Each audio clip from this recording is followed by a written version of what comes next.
நிதிநிலை அறிக்கை போல ஆண்டுதோறும் தமிழகத்தில் கொலை சம்பவங்கள் அதிகரித்து வருகின்றன எனவும் 3 ஆண்டுகளில் 5000 படுகொலைகள் நடைபெற்றுள்ளதாகவும் சட்டமன்ற எதிர்க்கட்சி துணைத் தலைவர் RP உதயகுமார் குற்றச்சாட்டு வைத்துள்ளார். மதுரை மாவட்டம் புறநகர் மேற்கு மாவட்ட கழக திருமங்கலம் தொகுதி கழகத்தின் சார்பில் பேரறிஞர் அண்ணாவின் 116வது பிறந்தநாள் விழா பொதுக்கூட்டம் கல்லுப்பட்டியில் நடைபெற்றது.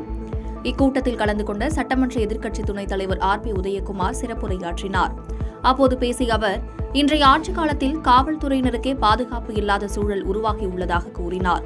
மேலும் தமிழகத்தில் கொலைகள் அதிகரித்து வருவதாகவும் 2021-22 ஆண்டுகளில் 1558 கொலைகளும் 2022-23 ஆண்டில் 1596 கொலைகளும் 2023-24 ஆண்டில் 1600 கொலைகள் என 3 ஆண்டுகளில் 5000 கொலைகள் நடைபெற்றுள்ளதாக கூறினார்.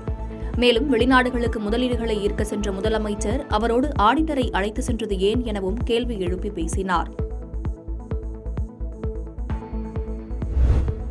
திமுக அரசின் அவல நிலையை அக்கட்சி MLA-வே வெளிப்படுத்துவதும் மூடிய தொழிற்சாலையை திறந்து வைப்பதுதான் முதலீடு ஈர்ப்பதா என காஞ்சிபுரத்தில் முன்னாள் அமைச்சர் வளர்மதி குற்றம் சாட்டியுள்ளார்.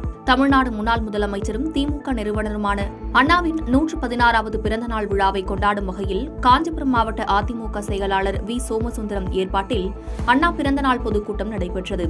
இதில் சிறப்பு விருந்தினராக அதிமுக கழக செய்தி தொடர்பாளரும் முன்னாள் அமைச்சருமான வளர்மதி கலந்து கொண்டு சிறப்புரையாற்றினார்.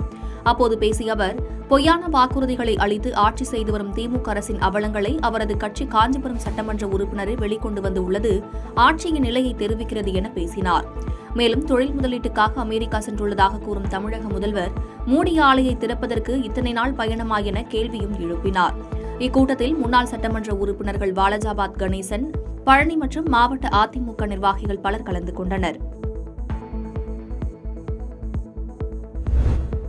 இப்போது நாங்கள் திமுக கூட்டணியில் இருக்கின்றோம் எனவும் இந்த கூட்டணி தொடரும் என்றும் நம்புகிறோம் என திருவாரூரில் VCK தலைவர் திருமாவளவன் பேசியுள்ளார். திருவாரூரில் போதைப்பொருள் ஒழிப்பு மகளிர் மாநாடு விளக்க மண்டல செயற்குழு கூட்டம் நடைபெற்றது.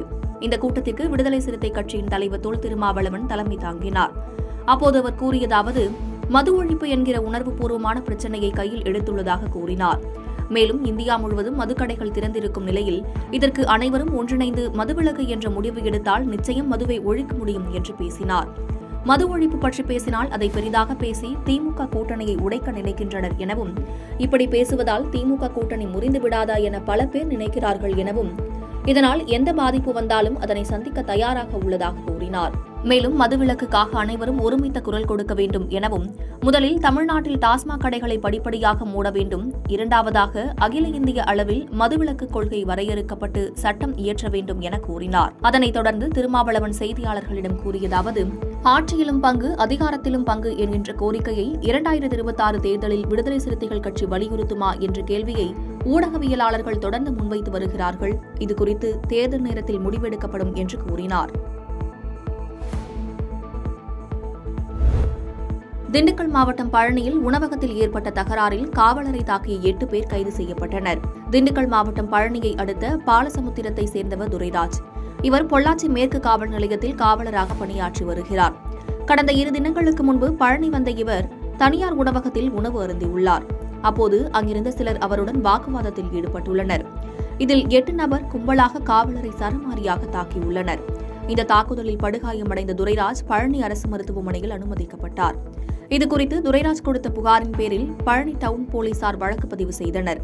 இந்த வழக்கில் காவலர் துரைராஜை தாக்கிய அடிவாரம் பகுதியைச் சேர்ந்த மாதேஷ், பிச்சைமணி, பிரபு, அரவிந்த், மதன்ராஜ், ராமச்சந்திரன், குணசேகரன், மாரிமுத்து ஆகிய 8 பேரை காவல்துறையினர் கைது செய்தனர். அரியலூர் மாவட்டத்தில் மணல் திருட்டை தடுக்க சென்ற காவலர் மீது வாகனம் மோதி விபத்து ஏற்பட்டதில் படுகாயமடைந்த காவலர் மருத்துவமனையில் சிகிச்சை பெற்று வருகிறார். அரியலூர் மாவட்டம் செந்துறை அருகே உள்ள வெள்ளாற்றில் தொடர்ந்து மணல் திருட்டு நடைபெற்று வருகிறது. இதனை தடுக்கும் விதமாக இரவு நேரங்களில் போலீசார் வாகன சோதனையில் ஈடுபட்டு வருகின்றனர். இந்நிலையில் நள்ளிரவு தளவாய் காவல் நிலையத்தில் பணிபுரியும் தமிழ்ச்செல்வன் என்ற காவலர் வாகன சோதனையில் ஈடுபட்டபோது அவ்வழியாக சென்ற வாகனத்தை சந்தேகத்தின் பேரில் நிறுத்த முயற்சி செய்துள்ளார். ஆனால் இந்த வாகனம் நிற்காமல் காவலர் மீது மோதி சென்றுவிட்டது.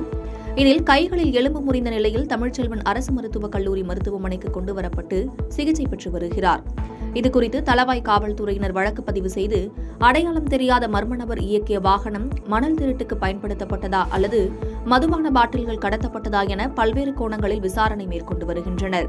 இச்சம்பவம் பொதுமக்களிடையே பெரும் அதிர்ச்சியை ஏற்படுத்தியுள்ளது. பாதகம் செய்பவரை கண்டால் நாம் பயங்கொள்ளலாகாது பாப்பா, மோதி மிதித்து விடு பாப்பா, அவர் முகத்தில் உமிழ்ந்து விடு பாப்பா. அண்மை செய்திகளை உடனுக்குடன் தெரிந்து கொள்ள இணைந்திருங்கள் இயம்நாடு தொலைக்காட்சியுடன்.